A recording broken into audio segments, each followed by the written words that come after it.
ஒரு நாள் Thomas Alva Edison வீட்டிற்கு வந்து தனது தாயிடம் ஒரு காகிதத்தை கொடுத்தார். என் ஆசிரியர் இந்த காகிதத்தை உங்களிடம் கொடுக்க சொன்னார் அம்மா என்று கூறினார். அந்த காகிதத்தை படித்ததும் தாயின் கண்களில் கண்ணீர் வடிந்தது. அவள் தனது குழந்தைக்கு உரத்த குரலில் கடிதத்தை படித்தபோது, உங்கள் மகன் ஒரு மேதை. இந்த பள்ளி அவருக்கு மிகவும் சிறியது.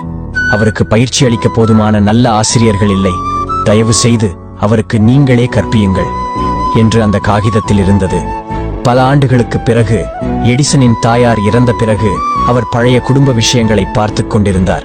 இப்போது நூற்றாண்டின் மிகச்சிறந்த கண்டுபிடிப்பாளர்களில் ஒருவரான எடிசன் திடீரென்று ஒரு மேசை இழுப்பறையின் மூலையில் ஒரு மடிந்த காகிதத்தை கண்டார்.